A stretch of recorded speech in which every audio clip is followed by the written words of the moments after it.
Hello, everyone, and welcome to another episode of The Secret Origins of Mint Condition. I am one of your hosts today, James, and we are somewhere in the galaxy, hot on the trail of Krem of the Yellow Hills. And as we're, I guess, maybe driving on a space bus with Supergirl and Ruthie as they track him down. Joining me on this bus also is Chris. Hey, y'all. No, we're talking about, audience. We are talking about Supergirl, Woman of Tomorrow. If I do the editing correctly, this will be coming out a few days before the movie. Excellent. Supergirl by is it James Gunn directing that too? No. Writing that? No, James Gunn didn't direct this one. He's just producing it, or right? He's just producing it. And I'm sure, like, heavily influenced. But yeah, because it does. I will say that from the trailer, it very much feels like James Gunn directed it. Right? It does. He's done obviously a lot of press for it. It not a knock against it, but definitely has a Guardians vibe. Yeah. The recent trailer. Oh yeah, it totally does. It's Craig Gillespie. Craig Gillespie. So yeah, this movie is heavily. Well, they said heavily influenced, though I'm sure it's not a specifically one-to-one transfer of Supergirl, Woman of Tomorrow, but. I thought we would talk about it on the podcast because we're also trying to get more characters that we've not talked about before into the podcast lineup, and Supergirl is definitely one of those. Joe is not here today, so I will have to do some of the history. I did a little bit looking up of the character. We always like when we do characters that I don't think get as much spotlight in pop culture. We like to do a little secret origin of them before we go into the book we're talking about. I think that's a really good idea, especially with Supergirl. You're right that Supergirl doesn't get a lot of love or attention. I think that's because it's so in a lot of stories she's very milquetoast. She's quote unquote girl Superman. So in a lot of ways she ends up falling by the wayside because there's nothing that interesting about her, depending on who's writing her, depending on which story or which history you're consuming. So I'm really glad you did some of the research on that, because I honestly am not. Supergirl I have no attachment to Supergirl. Like, she's not a character I've ever really been like, oh, I want to get to know more about her, or I want to see more of Supergirl. I wish we'd see more of Supergirl. Like, she's not one of those characters I've ever thought that about. But I'm really excited about this movie. I really enjoy Supergirl, Woman of Tomorrow, but I'm looking forward to learning some of the history behind the character, because for me, really, my knowledge of Supergirl is limited to, Superman the Animated Series.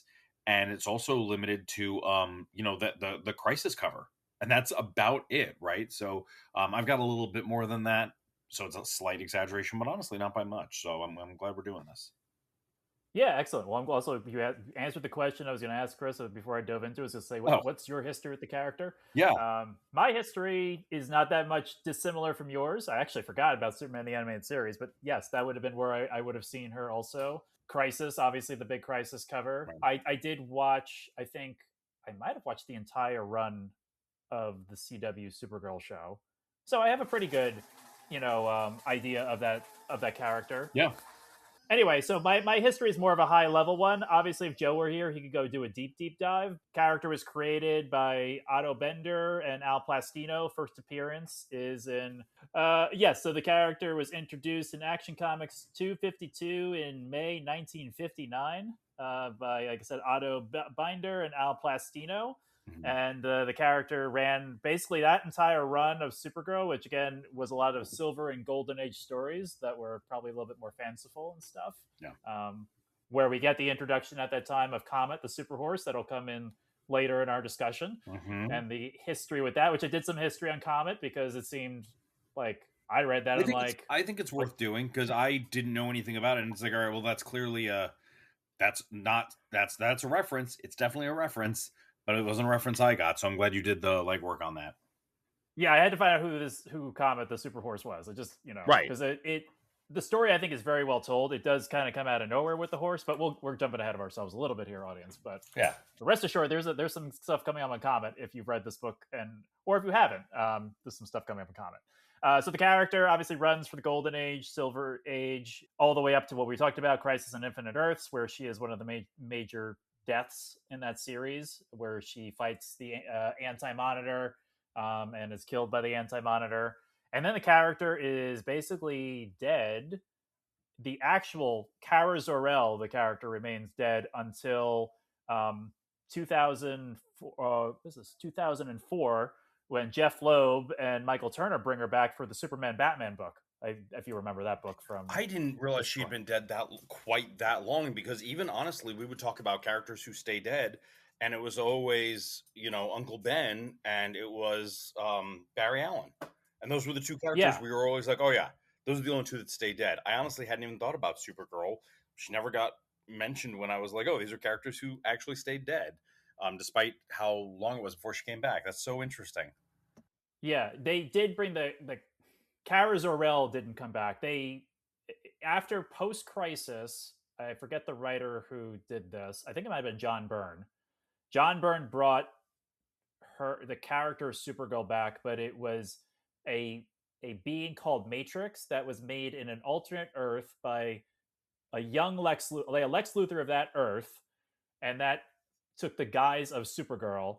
Also started dating this Earth's Lex Luthor, who was pretending to be his son at the time. So this is very convoluted, and it was sort of a shape shifting being that took the guise of Supergirl. Then that being dies and merges with another character called Carol Danvers, and they merge together and become a new Supergirl. And then I don't know what happens to Carol Danvers, but then also Power Girl is the older version of Supergirl from, I think, pre-crisis. Yes. Yeah, Steve or Joe, you're gonna have to correct me, but pre-crisis. And Power Girl is obviously her own character, but she is also technically Supergirl. Right. And then, like I said, Michael Turner Michael Turner was the art. Jeff Loeb brought the character back in 2014. Because of course Kara he did. Zor-El, and that basically, and I really don't know, like, and then obviously she was rebooted in New 52, Right. and then she was rebooted again in Birthright, and then we come to modern day where Tom King basically, I think, was like, I think he was in the DC offices, and they were like, "What do you want to do?" And he's like, "What about Supergirl?" And Tom King, who I know Joe and Keith, they're not the biggest fans of. I happen to like Tom King. He's a lot of his stories, and he took a crack. He had a take on Supergirl, and now that brings us to Supergirl, Woman of Tomorrow. No, I was going to say I don't think I realized that Tom King was one of your favorite writers. I know we had talked about this. I know you enjoyed him, but I didn't realize he was one of your favorite writers. And I honestly, I mean, maybe I should say enjoy. I mean, I there's some books I mean, but I do like a lot of his stuff. yeah. I mean, I would put him up there with. I mean, I'm always the person who has a hard time saying favorite. Because Sure. it depends on what you catch me at. Like, Right. there's a lot of stories, movies, things I like, Yeah. but on certain days I'm just not in the mood for, or more the tone of them. But I liked this book. Obviously, he did a book called Gotham City Year One, which is fantastic. We talked about Gotham City as a character. Right. He makes Gotham City really a great character in that. I liked his Human Target run. I liked his Mr. Miracle. I know, Joe might not like this, but I actually like parts of his Batman run.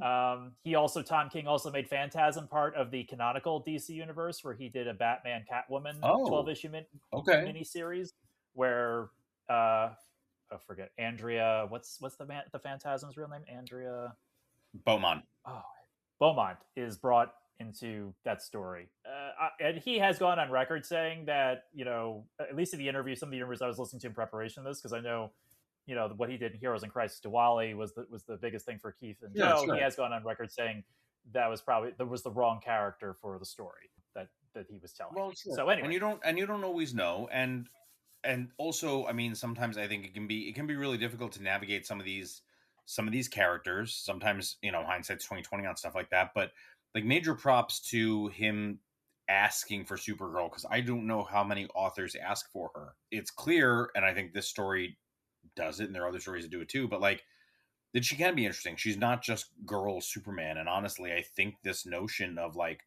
she remembers what Cal doesn't, makes her infinitely more interesting.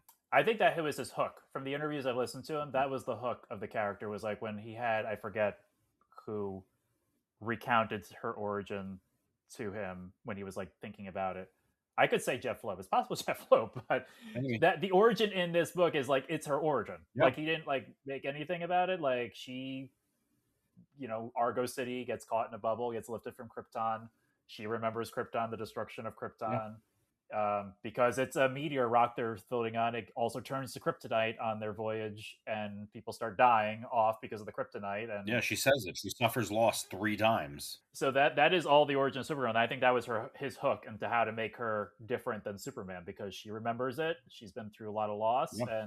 and the only I think, but I mean, the story. I mean, obviously, I think this is part of his story because of he's going a little bit deeper into her parents, but she's good because her mother told her to be good. It's really, I think it's lovely in that it runs deep and there's trauma, and it's interesting because it could be so, it is by its nature, her trauma, her background, her origin, it's complex. There's a lot there. It's loaded, but in so many ways it's not complicated at all. She just decides to keep being a good person.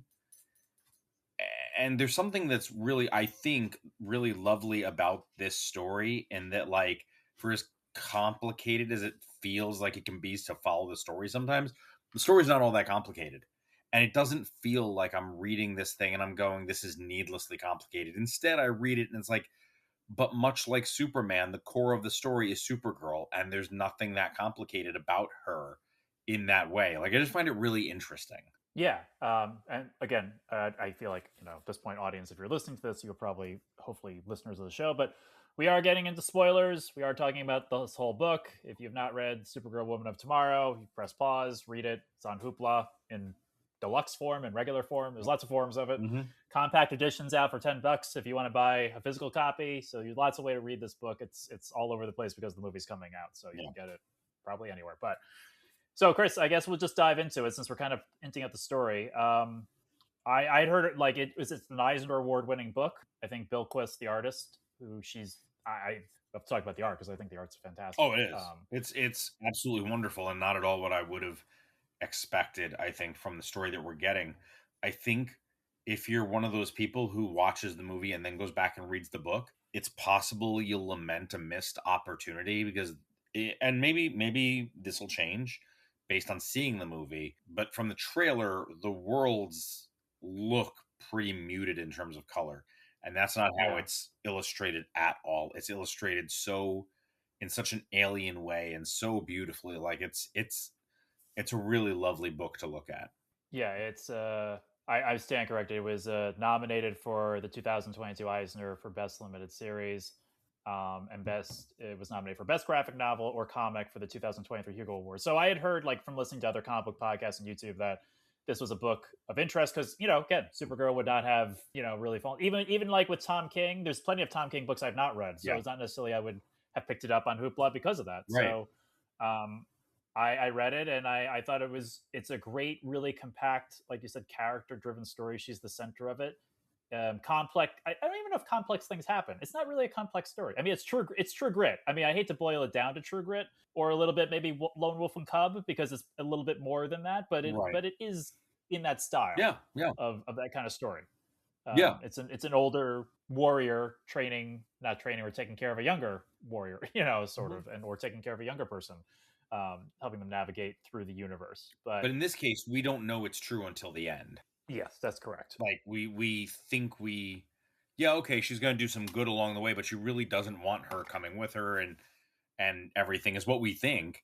And then it's like, no, this has always been about her. Always. Right.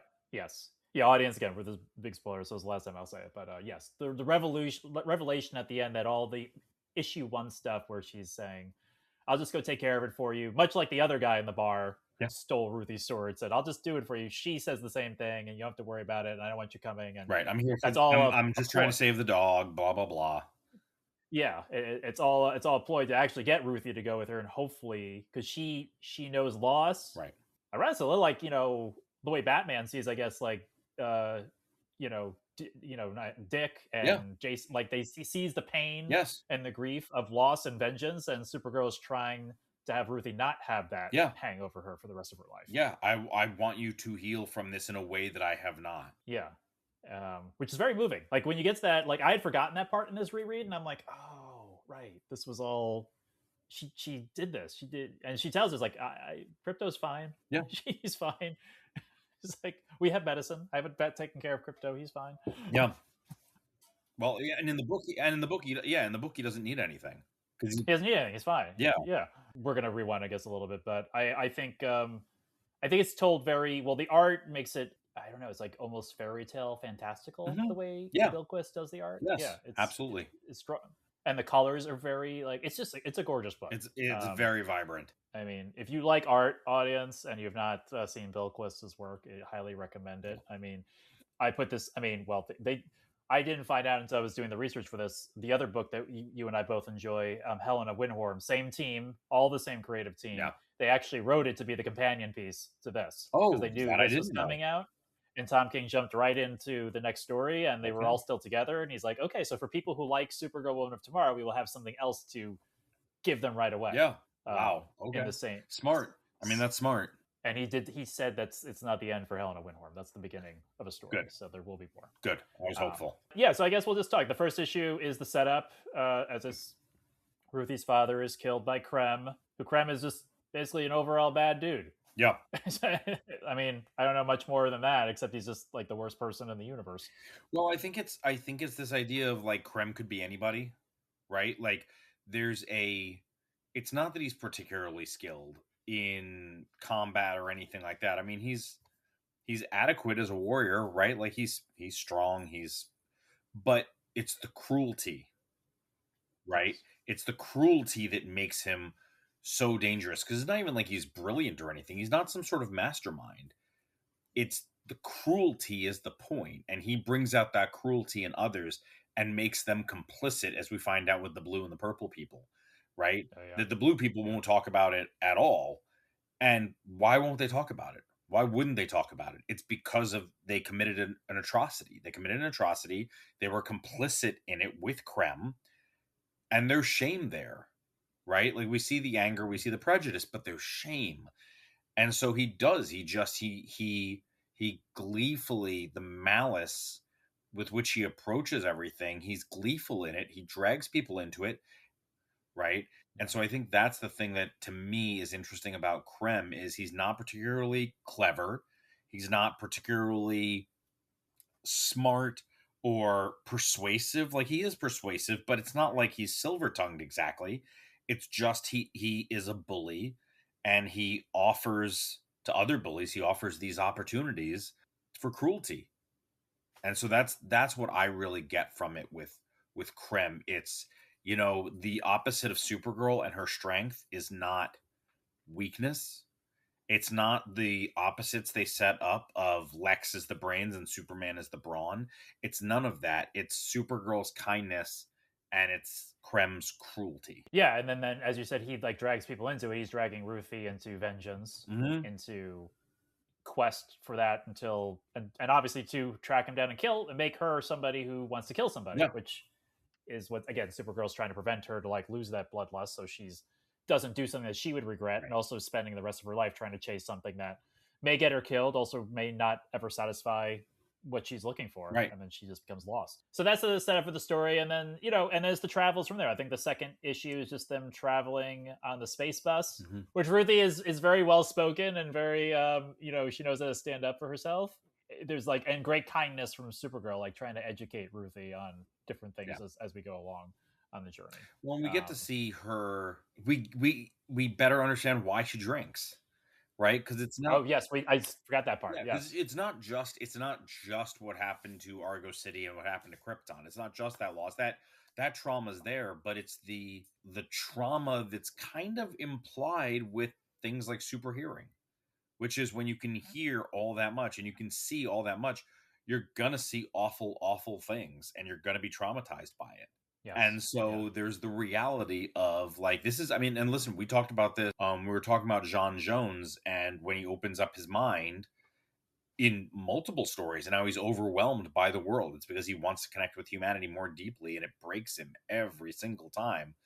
And I think it's sort of the same thing here of to witness such cruel acts, and it's not like you go out of your way to witness them. She does, but she'd be able to hear them anyway. She'd be able to see them anyway, just like Clark does.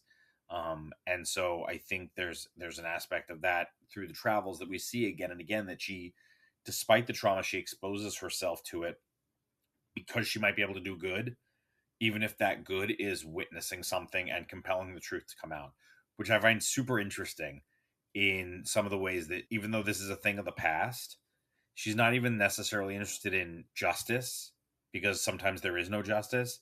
It's the truth has to be out there. You don't get to hide from it.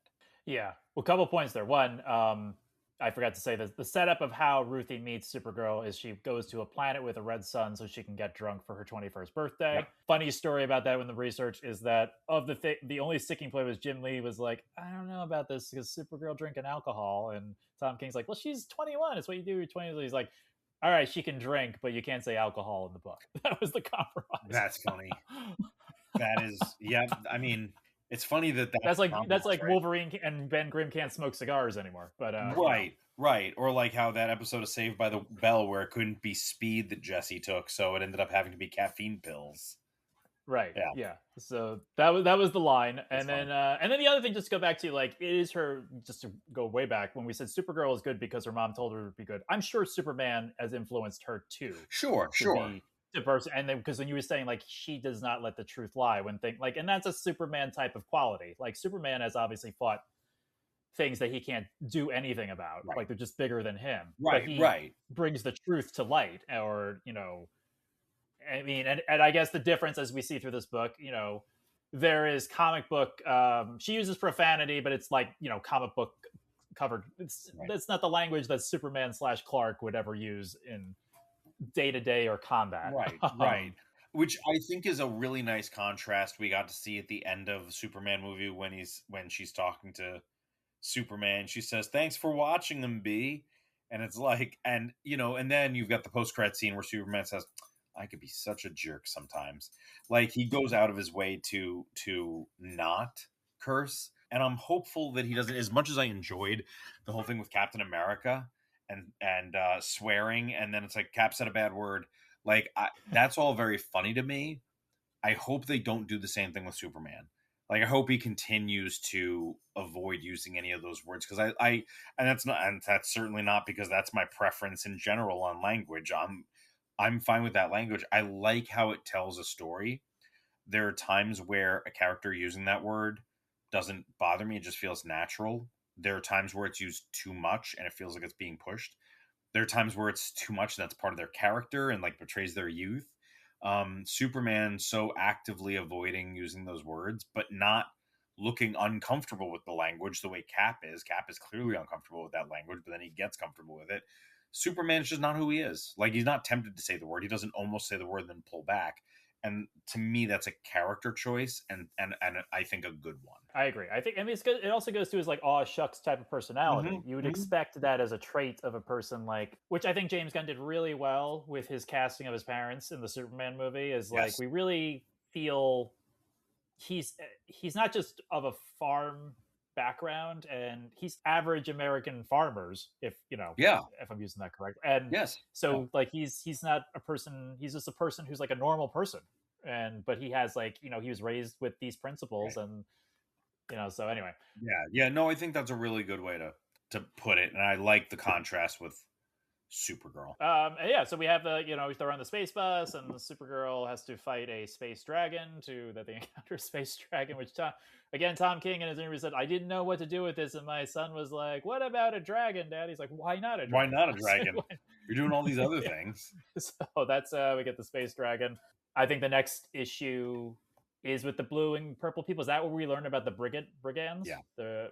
Yeah, where Krem has allied himself with another group, a group Yes. of very nasty people. Yes. I'm pretty sure you're right. I'm pretty sure that's the next issue. It was harder for me to tell which issue was which because of the compilation that I was reading. Oh, okay. So it was harder for me to tell, but I do think that you're right. I think that's what happens next. Yeah, and we learn, as Chris said, Krem brings out the worst in people, and there's a planet where there's blue and purple people. Yes. Is it purple? Yeah, it's blue and And purple. Well, we don't see purple people. We only see blue people. But Supergirl is wondering why there are so many signs that say no purple people allowed or, blue only. And they're like, we haven't seen any purple people. And the blue people won't talk about the purple people. yeah, and then we learn, obviously there's a lot of existing prejudice and conflict on this planet, but Krem aligning himself with the is it Brigadans or Brigand? The How am I saying? Brigands. Am I saying this I'm correct? pretty sure you're Brigands. right. It's Thank the you. Brigands. Brigands. Who I guess basically takes sport in torturing planets and causing havoc and Mhm. chaos, Yeah. basically. And he basically gets the blue people to have the Brigands violate them, wipe them out of existence to save their own lives, right? Right. So the brigands have basically said, "Hey, pay or we destroy your planet." The blue people are like, "We don't have enough money to pay you," and so Krem is the one who comes up with the idea of, "We'll have them pay some, and then whatever they can't pay, we're basically going to say that that amounts to genocide of the purple people." And I do think the brigands do the majority of the killing, but I think the whole idea is that the blue people had to help. Anybody out there who's read it, like, correct me if you read it differently or if I'm just flat out mistaken. And then obviously that is the truth that Supergirl brings to light, and it's something that obviously is beyond her ability to get justice for, Right. or any like justice for, but it more just like getting the truth out into the light of these people. Yeah. And I think that was all of issue 3, because in issue I'm losing track of it. I'm trying to keep track of the story as we're going along. I know it. I can't It remember. does. It rolls together into one story for me. I think that had I Oh, issue 4. Oh, sorry. Issue 4, I think, is her traveling to the other planets the Brigands have been to and helping, yeah, or like individual people or people as a yeah, whole try to recover from their devastation. right. Like she helps the guy who's digging all the graves. And Yes, then she helps him identify like his daughter's remains so they could bury her properly. and then saves the baby. I think she gets the mother to grieve. Yes. She enters a tomb where she sees all of the devastation the Brigands have done without Ruthie. Ruthie is Yes. arguing with her why she can't go in there with her, Right. She has to wait outside. and Supergirl comes out visibly shocked, which is, again, the artwork is amazing. Yes. She does a really good job. Like, Supergirl's like, I'm fine. I saw everything. I'm fine. But the way she draws her body language and face and the way it's colored, it shows the totality of the things Supergirl. It just kind of adds to like what Supergirl's own trauma with some Yeah. of her own past. Yeah. I mean, that's right. That's the whole thing. Is it shows that she's not invulnerable and that she still feels for these people. And again, she's not just doing these things because they're the right thing to do, kind of thing. But yeah, the art is excellent. I like that there's a decent amount of storytelling without words. That's always important to me. It's not that I want a book that's not dialogue heavy, but I like knowing that you can make the choice to tell the story and you're not overly relying on words, because that makes me feel better about, okay, I need to read this. That's part of the story, because you can't tell me this visually, or because you're making a choice not to tell me visually versus it's just all exposition. If that makes any sense, I don't know if it does. No, it does. Yeah. In fact, Tom King said, like, when he got the pages back from Bilquist, he's like, oh, I got to up my writing. He's like, my writing. He thought his writing was too simple for the artwork that she was turning in. I could see that. I could see that. I think Ruthie does a nice job of expounding on stuff in a way that feels like it works with the artwork, and because Supergirl can be pretty light on words in some of this, I like that she does enough talking for both of them. But I don't know. At no point do I feel like overwhelmed by the dialogue.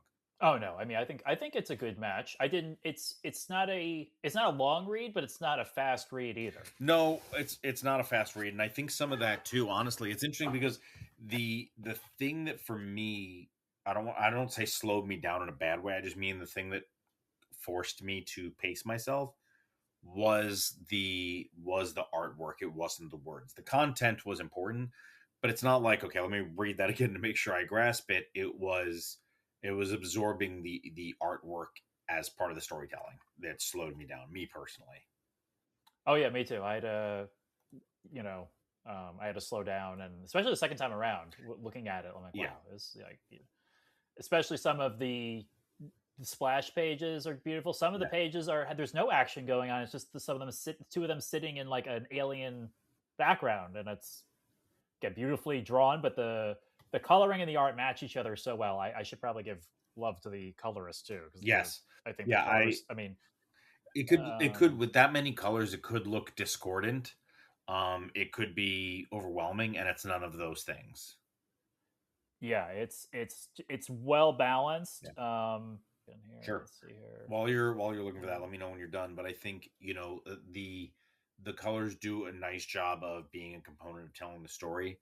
I think that certainly the pace of the story, I think, lends itself well to a movie, which is part of the reason I'm so excited for Supergirl. I like the color choices in that they feel vibrant but not bright in a weird way. Like the Yeah. colors, a lot of times when you say colors are muted, that's a bad thing. In this case, it doesn't feel that way. It feels like I'm looking at everything. You know, when you're out and the sun is very, very bright and you put on sunglasses, and so things are still beautiful, but you can actually enjoy them. That's kind of how I felt with the way the colors here were done. I don't know how else to describe it. Maybe you as an artist can describe it better. No, I agree. Mateus Lopez, I think, is or That's yeah. Lopes. Is I'm that sorry, Lopez or Lopes. Pes? Yeah, I mean Lopez sounds right. Just usually it's Yeah, I spelled was with a gonna say Z. Z. Yeah, Lopez. Yeah, I agree. I mean, it's very vibrant for some of the stuff that's like of a heavier subject matter.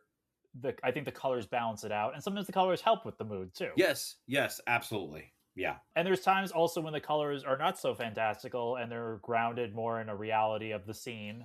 Um, the art is still fantastical, but the colors, yeah, it's very good. Mateus does an excellent job, really making the palette fit the mood of the words on the page, but also the artwork itself. right. It's really fantastic. I mean, this team, great job, Yes. great job with Yeah, it. I mean they do. They all complement each other very, very well.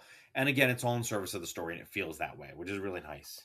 And then I think we get to Then issue 5 on the Green Planet. and this is when she, I think, ends up going across the galaxy, right? No, it's before that because the Green Planet is when they've almost caught up to Krem, and he sends them with the Mordru orb. Right, across She the sends them. galaxy. Yeah. Sorry, I thought you meant the other one where they're No, no, traveling no, across that's the okay. galaxy. I had a moment of like, no, that's yeah, yeah. I couldn't remember what sends them there, but yes, that's when he deploys it and across the galaxy. Yeah.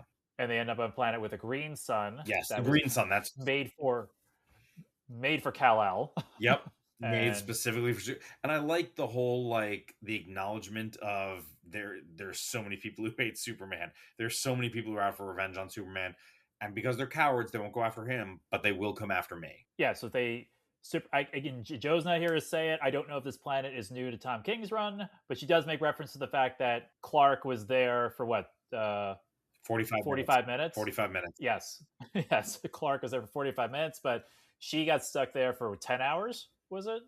I think it was 10 around hours. that. It might be a little bit more than that, but yeah, around that. And audience, if you haven't read it and you're just listening to us, it's a planet. Obviously, the sun is Kryptonite's sun, so it not just weakens Supergirl, but also causes her excruciating pain. Mm-hmm. And Ruthie basically has to take her sword and stand watch over Supergirl because the planet is also infested with all sorts of dinosaur and other type of creatures that could easily eat you or stomp on you Yeah. or something. So the issue is very well paced, especially since it's an issue where they're in one spot, but Ruthie's constantly giving you her inner monologue, and you're seeing all sorts of creatures roam around. It's a great issue, I think. It is. I think it's one of the strongest. I think it tells some great story. It's the first time we really get that much of Ruthie, but we learn about Supergirl through Ruthie in a way that I enjoy. And also it's just like the planet is cool. Like it's cool, but you know Supergirl will be okay, but how ends up being the question. But I think it's really an excellent. Also for me, that issue has one of my favorite frames, which is when she catches the dinosaur's mouth just before it eats her. Yeah. Because it's done almost in silhouette, and it's such a, and that doesn't sound that impressive, right? Okay, it's cool, it's in silhouette, who cares? Like that happens a lot.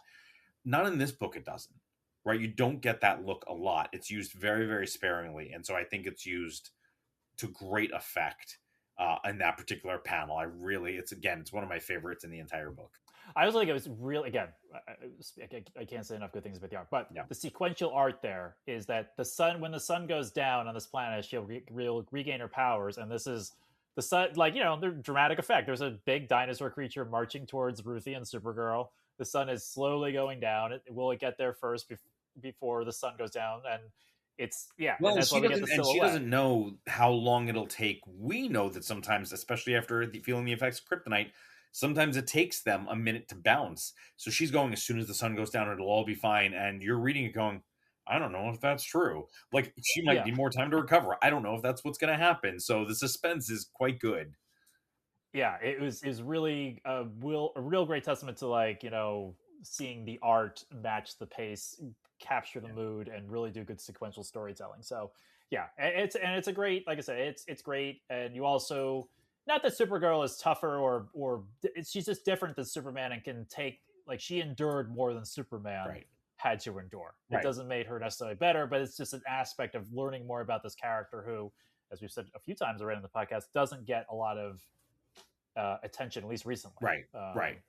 I mean, I forgot to mention in my history of Supergirl. I mean, one of the great runs of Supergirl, non-Kara Zor-El, Matrix slash Linda Danvers, Carol Danvers, not Linda Danvers, not Carol Danvers, is Peter David wrote it. So that was one of Peter David's great runs with Supergirl. So Yeah. but then after the Green Planet, I think that's when we get issue 6, which is what we talked about, Supergirl's origin, or what happened to her and Right.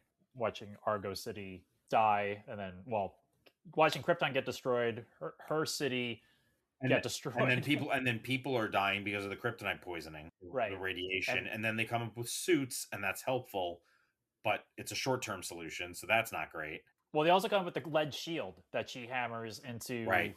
the ground, because the lead can protect can protect them from the kryptonite. Right. But then asteroids come and start hitting the city, Yeah. and that breaks up the lead shield, and that's when her dad Zor-El, because his brother is Jor-El, has the same. I guess he has those plans, and he makes the rocket ship to send Kara away from their dying city. Yeah.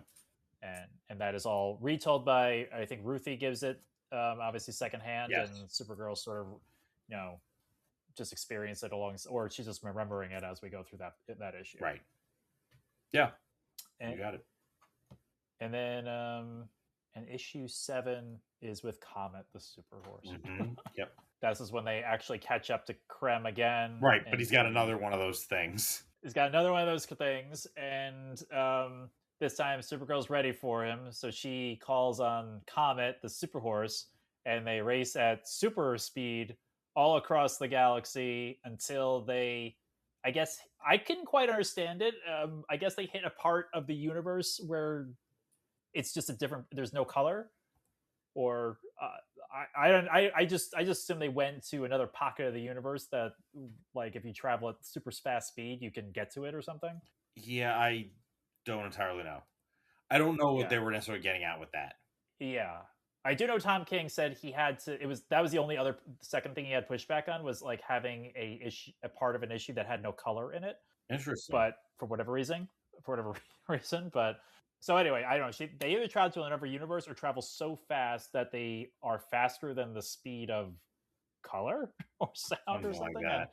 And the Mordru orb, Supergirl is able to pop it.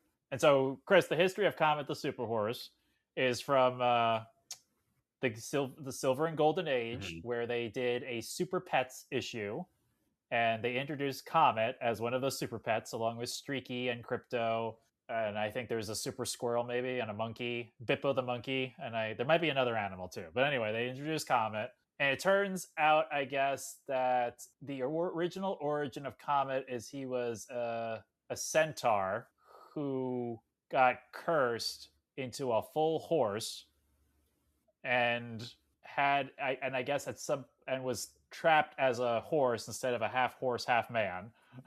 And at some point, though, he's able to turn full human, like for a certain time in the year or for a few days. And then that human had a relationship with Kara. And so I guess they're in a relationship, sort of. I don't know. So it's very convoluted. Yeah. But yeah. When you go down the comet sort of line, it's like, this is really strange. Right. I mean, yeah, listen, a lot of those are going to be strange no matter what, right? Like, yeah, this is the Gold and Silver Age comic. So anyway, Comet I will say it's worked in a way that I think is done well. If you know who Comet is, then you can appreciate it. If you don't know who Comet is, you're not missing out on anything deeper, which I appreciate. Yeah, the only question I ask is where'd the horse come from? But you know what? It's comics. Well, I no, mean, at it some sounds point, like you're like, it's so it sounds like because the other thing too is I think this is part of what the book builds to is this idea of like there are also adventures that aren't included in the story oh, that okay, yeah, happen on the yeah. journey because they go together to so many different planets. So I think the idea is there's time that passes beyond what we get to see in the comics. Yeah, that's true. And I guess, I don't know where Supergirl was prior to the series. I'm not sure. I don't know if anybody fully knows that. Right. So, like, who knows where she lives in the universe? Exactly.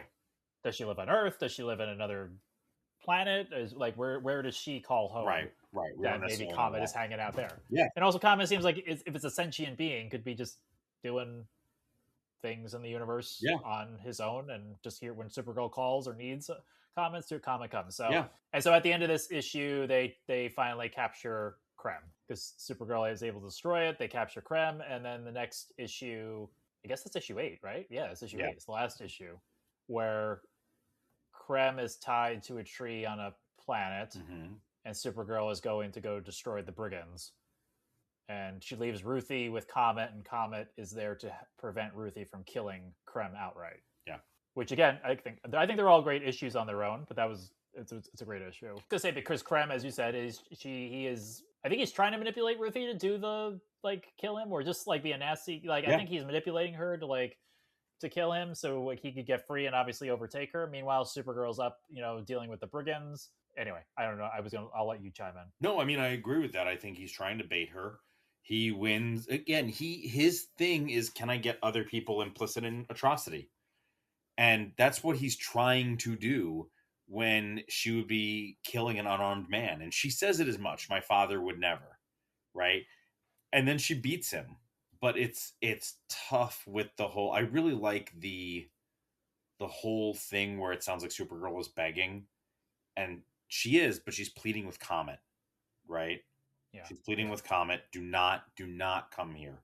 Do not come here. She needs you. And we learned that she was never worried about Ruthie's safety, right? It wasn't about Ruthie's safety. It was about Ruthie's soul. Don't leave her side. She needs you there. Here's why doesn't need to spell it out for us, but it's not about keeping her safe from Krem. It's about keeping her safe from herself. Right. But go ahead. It's very similar to what the episode we always talk about in the animated series where Batman thought Dick might kill or not Two. Was it Two? It was Two-Face, yeah. No, he's worried. He's worried he's worried that Tony Zuko is going to kill Dick too. So he is worried. Right. He's worried Tony's going to kill Dick. But very similar. Of she's got a fear that Ruthie's going to do something that will again burden her for the rest of her life. Yeah. Yeah, it's going to destroy the woman that she could be or should be. Yeah, I really like that issue. I like the climax of that action. I like Ruthie defeats Krem in combat and then chooses not to kill him because there are a lot of books that would have ended one of two ways. One is with Supergirl having to stop her by force, or with Ruthie doing it and that being, somehow resolution enough. Or the extreme, because as we've seen in Man of Steel, Supergirl could have, in some world, killed him as well. Supergirl could have killed him as a way of sparing Ruthie from losing her soul to that. Yeah, which all of them weren't as satisfying as the ending we got, which I think is both. I think it's a good ending. I mean, I think it's a good ending. Ruthie ends up besting Krem. Comet gets killed. So, audience, anyway, the brigands have one kryptonite bullet. They've trapped Supergirl with kryptonite chains. She can't get out. Comet goes to save her, leaving Ruthie's side, and he takes the kryptonite bullet for Kara, and that upsets her enough that she basically destroys their entire ship. She gets very angry. She is very angry, very angry. She uses the chains they've wrapped around her to basically pull them tighter and pull the ship apart. Excellent artwork, so you'll have to get a copy. Yes. Comet obviously dies, and then returning back to where Ruthie is, she sees that Ruthie is, beaten Krem, but unable to kill him. And then we kind of flash forward, but it's revealed that Supergirl sends Krem to the Phantom Zone for 300 years? Something like that, yeah. For a very long time. And very long time. And then Ruthie is an old woman now, and Supergirl has come to meet up with her because Krem has served his sentence. So Supergirl is a little mature, more mature looking, more mature costume. Ruthie's old woman. They open up the Phantom Zone projector. The Phantom Zone warden has said that Krem has become a completely different person. He spent the first 100 years, begging and pleading, the next 200 contemplating, and the last 100 like making amends for the atrocities he's done. Right. And he comes out of the Phantom Zone, sees Ruthie, says he's sorry, and Ruthie hits him in the head with her cane and knocks him out. Well, but it's yes, she does. She does. I like that they show Supergirl killing him. Oh, right, for the book, right? Right, for Ruthie's book, because Ruthie does not. We get a different story than the rest of the universe gets from Ruthie. Yes. Yeah. And we get that whole, Supergirl killed him because he had to be killed kind of thing. Right. More satisfying for the story for everyone else, but not the reality of. I like that they still keep in touch after all that time. Yes. Yeah. I like the way she tells the story of Supergirl and the way she tells that entire narrative, or epic, if you want to call it that, which I think you could. It's a very satisfying ending. And it is a satisfying ending. Yeah. And I think, again, that reveal of because it's very abrupt. Crypto's fine. Crypto's fine. Because the crux of this is she's leaving to save Crypto's life.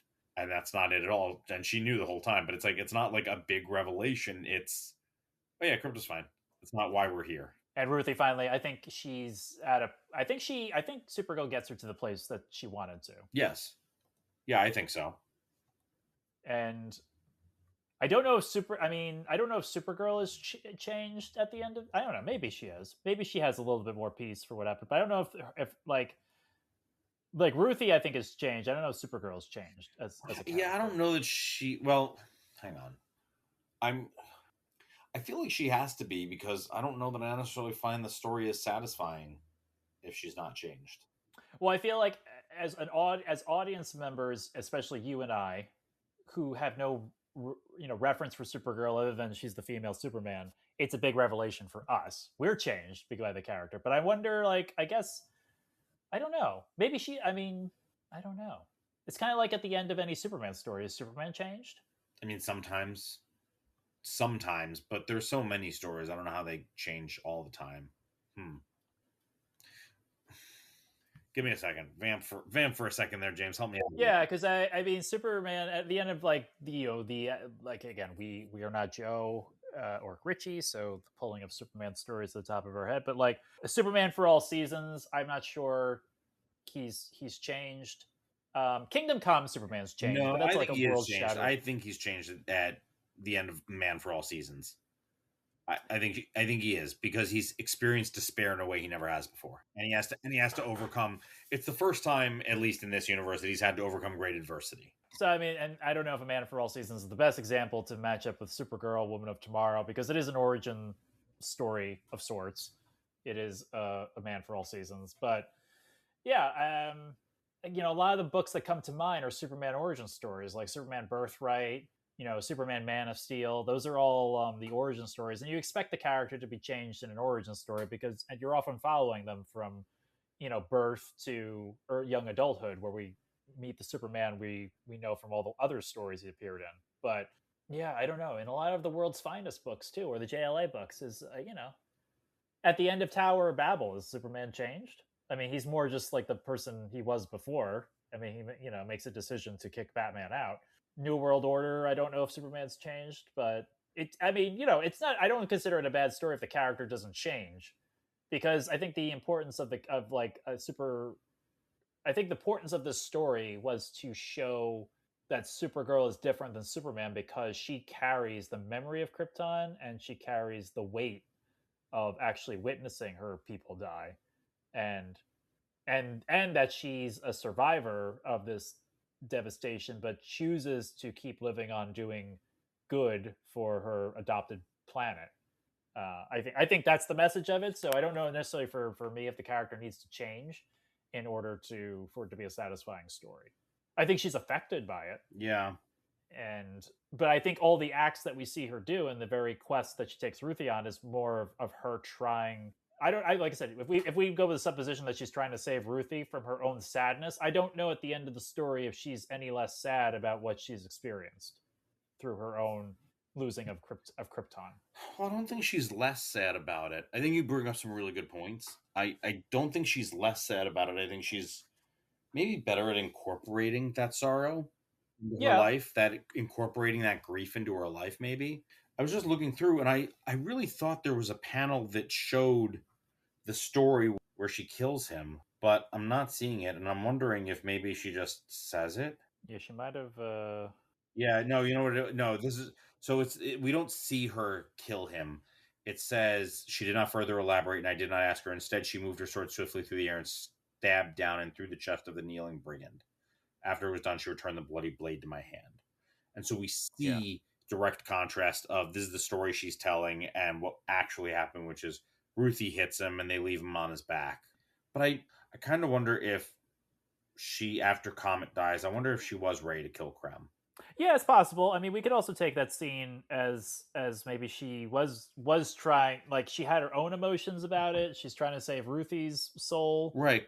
and maybe like Ruthie, that's maybe at the moment, maybe she was the intention was, and maybe Ruthie putting her hand on Supergirl and basically saying she's learned the lesson, maybe that, or showing that she's learned the lesson, maybe that is the change. Right. Like I'm wondering if that's because ultimately, like, even though because she raises the sword, and it's not like after the conversation about crypto and everything's fine, blah blah blah, that the last thing we see in all of that exchange after she falls to her knees and doesn't kill Krem, she says, Ruthie, it's too big and we're too small, which is what Ruthie says to her much earlier in the book. I think halfway through, so probably book 4, book 5 is what Ruthie says Yeah, to Supergirl. It's too big. We are too small.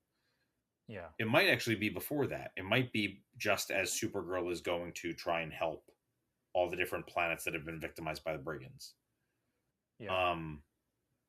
So yeah, I guess part of me wonders if maybe that was there was the possibility of her going over the edge there. Which is possible. I mean, we've seen Superman do it. Yeah. Um, and but I think I think it also shows the distinction. Like Kara has in some ways endured more than Cal, Right. but there could be a limit to that. Yes. Yeah. Absolutely. There's absolutely a limit to that. There has to be a I limit to mean, you all of it, know, right? right? I mean, the idea that because you're a superhero or do heroics that you should be able to pile on with all this, seeing all this devastation, trauma, and just be able to keep moving forward as if nothing happened is not true in real life. And I think maybe like that's what, in that moment where maybe she was considering killing Krem, because it just had piled up. The whole journey had and then the death of Comet might have set her over the edge, but Ruthie was able to bring her back to her center, Right. if you will. Right. Yeah. Yeah. Yeah. I don't know. I think there are a lot of different ways that could go. I'll be curious to see what other people think. I kind of like how much because I just reread this, and I think you just reread it too, right, James? I did. It's Yeah. interesting how much we fill in of the story for ourselves.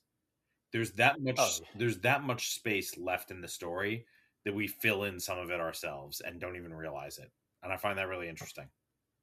yeah. I mean, you and I both took a lot of similar things, but we also took away different things Yeah. from it. But I think it's a very satisfying story.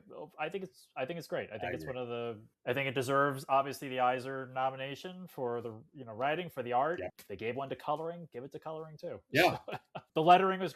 The book is just very well done. Obviously, books always when any medium is transferred into another medium, things change Right. and have to be like, oh, I hope the Supergirl movie does well on its own, but I also hope it's able to preserve the spirit of this book. I think so too, because I think that's what'll make it successful if it's successful. And Tom King has said, I mean, and Tom King worked on the Supergirl movie as well. Oh, okay, so he did. Was in the writing room and a consultant on it. He in his original draft, Lobo was in this book. Or I don't know what Lobo's role was. Right. I think it might have been a Lobo super. I think what he said. I could be wrong, people. So yeah, I think it was going to be True Grit, but Supergirl was going to be Ruthie, and Lobo was going to be the Supergirl. I'm glad they didn't take that route.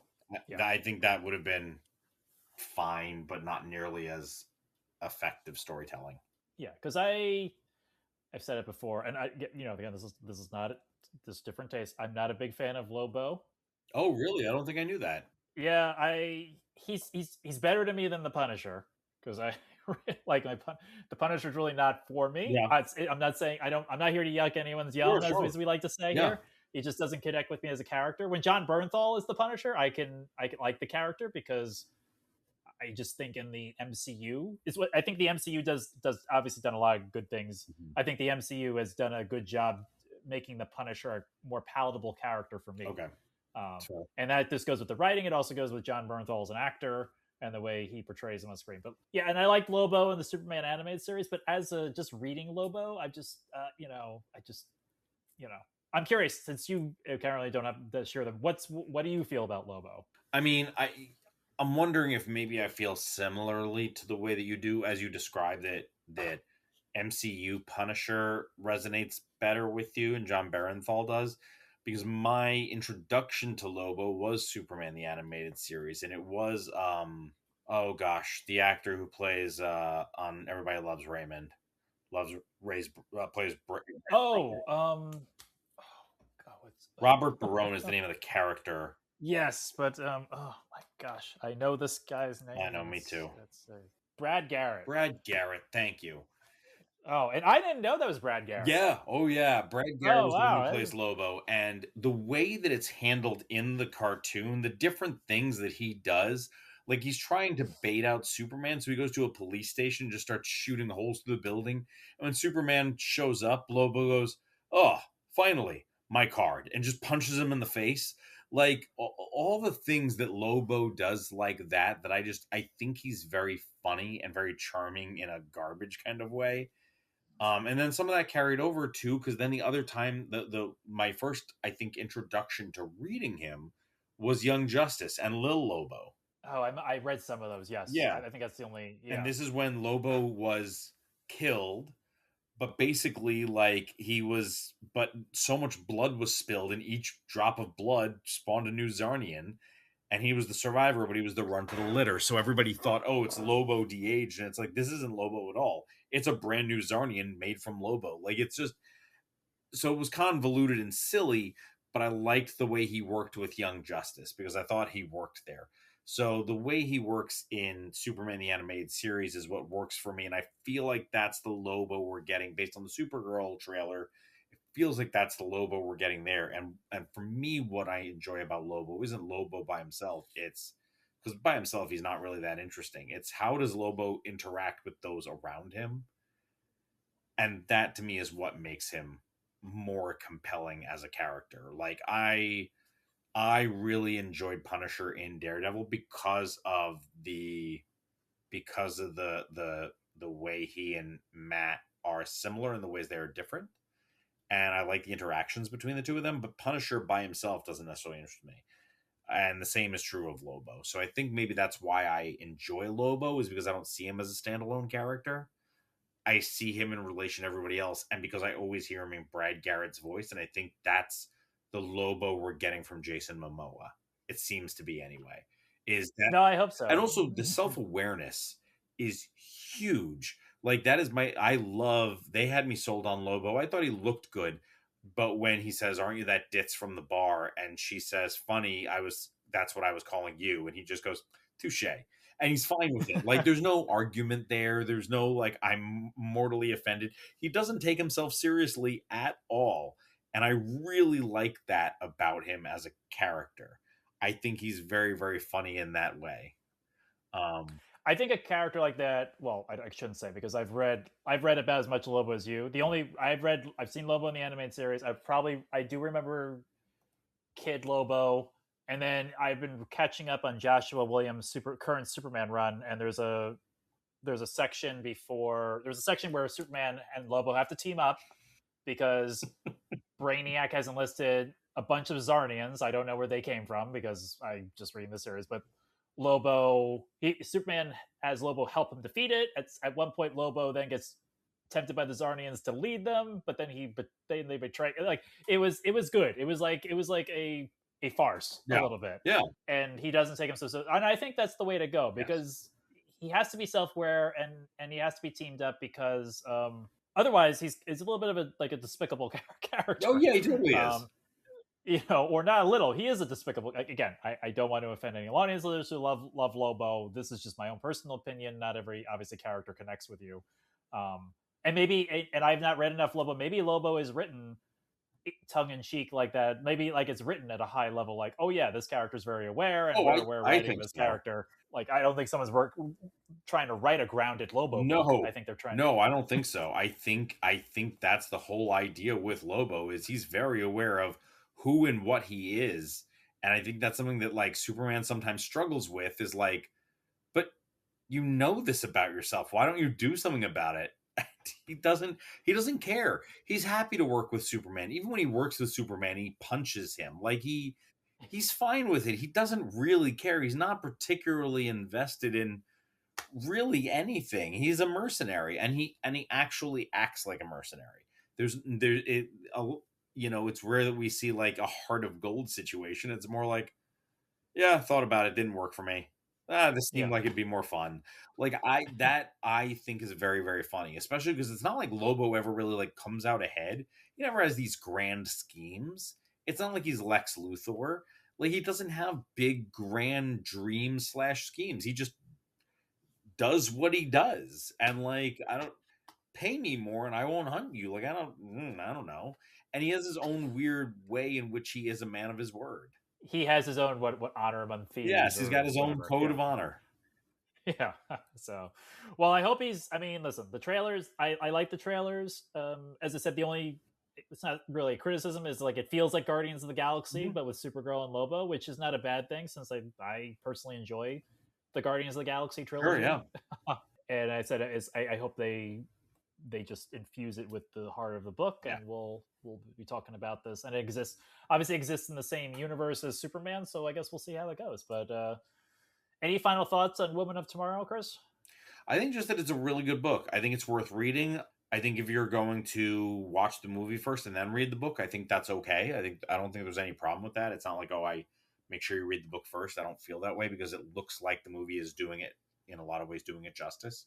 Um, but I think it's a very enjoyable, thoughtful read it's accessible. It's gonna take up some of your time, and that's okay. Like it's gonna take up some of your time in a good way. Um, yeah, I don't know. And again, it goes back to I enjoy the story, but the art really is beautiful and not at all typical of Supergirl storytelling, which I appreciate. I think I don't know. Well, I don't even know if the art's typical of any like it's very unique, but it suits the It piece. does. It absolutely suits the piece. I don't know that I would have read it on my own just because again it's Supergirl and that's she's fine, but I've never really been that interested in her. So if you hadn't recommended it to me a while back, I don't know that I would have read it, and that would have been a shame because it really is very very enjoyable.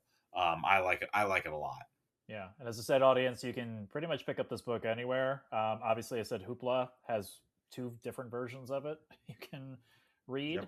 Yep. There's a $10 compact. It's part of the DC compact line, so you can get it very inexpensively on Amazon, Barnes and Noble. Probably your local LCS if they're doing the synergy with the movie has it in stock in Yeah, some I would form. think so. So you can there's the normal trade paperback. There's the deluxe absolute. I don't know if there's an absolute edition. There's a deluxe edition out Yeah, there. I don't know about Absolute either. Yeah, but they're working on it, I think. So, well, Chris, this has been really good getting to talk about this Yeah, book. yeah. I'm so glad we did Get this. get it. I thought this was I mean, very timely, but also just a really good idea because it's a great book. I think I Yeah, really enjoy it. and also it's an opportunity once again, audiences, we're trying to add another character we've not talked Yes. about before into our characters. That there's a deep bench with Marvel, DC, and independent books that we've not gotten to. We've Right. given a lot of love to Batman, Superman, Spider-Man, X-Men, The Flash, and it's time to expand our secret origin Yeah. universe of books we're covering. So, well, once again, Chris, thank you for joining me. I appreciate it. Yeah, thanks for being here. Thanks for having me again. Thanks for making the suggestion, James. And yeah, this was a book I thought we could have gone through issue by issue. Yeah, and we kind of did. Well, we kind of did more than most books we did, but yeah, More than most books. I Yeah, do we think actually we did a could have picked apart play-by-play. pages. That's how much I enjoy this book. That's how interesting I think it is. Yeah. Listening audience, obviously, we'd like to hear your thoughts on Supergirl, Woman of Tomorrow. So, however you're listening to this, you can probably make a comment or share your thoughts. If you're interested in becoming part of our Discord, secretoriginsmc@gmail.com, you can email me and we can get you in there. Obviously, if you're listening to this during the week of Supergirl coming out, you can also share your thoughts on Supergirl Yeah, if you please. want, because I'm not sure when we'll cover that, depending on when all of us see it. But I imagine at some point there'll be an episode in the future where we'll talk about Supergirl. Yeah. So it's some configuration of Secret Origin regular cast members will convene to talk about Supergirl. Right. So, but we, as always, thank you for listening, and we will talk to you on the next episode.